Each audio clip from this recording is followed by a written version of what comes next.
সৃষ্টিকর্তা তার সৃষ্টির সম্পর্কে গভীরভাবে চিন্তা ভাবনা করতে বলছে।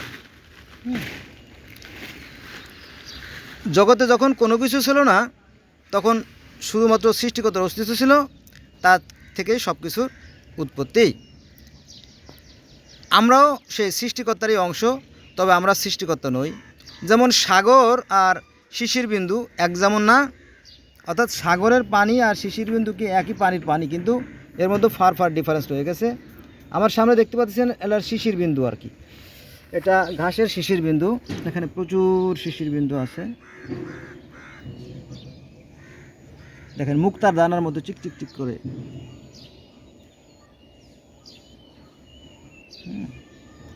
ঠিক এই পানির ফোঁটার মতোই আমাদের জীবন ক্ষণস্থায়ী।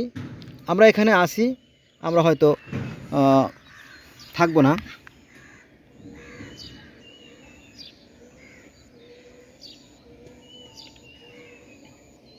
তবে কর্মফল সত্য, কর্মই ধর্ম। হ্যাঁ, ধর্মের দোহাই দিয়ে কখনোই জান্নাত পাওয়া যাবে না, কর্ম করতে হবে। কর্ম আসল জিনিস, যে যেমন কর্ম করবে ঠিক তেমনই সে ফল পায় এবং পাবে। এটা কোরআনের কথা। কিন্তু আবার আমার যারা মুসলমান ভাই তারা একটু বেশি মাইন্ড করে আর কি, বুঝছেন, কারণ তাদের অধিকাংশ মুসলমান ভাইদের মাথায় গোবর, আমি জানি, তো তারা কথায় কথায় মাইন্ড করে। আমি আবারও বলতেছি যে সৃষ্টিকর্তা সব কিছু সৃষ্টি করছেন, এটা তার ইচ্ছায়, তার স্বাধীন। হ্যাঁ, এ ব্যাপারে কারো কোনো অ্যাবিলিটি নাই, দায় দায়িত্ব নাই। তিনি তার মতোই সব কিছু সৃষ্টি করেন এবং তিনি তার বিচার ফয়সালা তিনিই করেন। সবচেয়ে বড় কথা হচ্ছে যে কর্মই ধর্ম। যে যেমন কর্ম করবে সে অনুরূপ ফল পৃথিবীতেও পায়, পরকালে ঠিক তেমনই পাবে। এ ব্যাপারে বিন্দুমাত্র সন্দেহ নেই।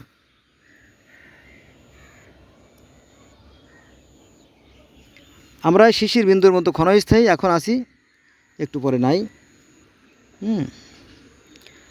এই বিষয়গুলো আমাদের গভীরভাবে চিন্তা করা উচিত।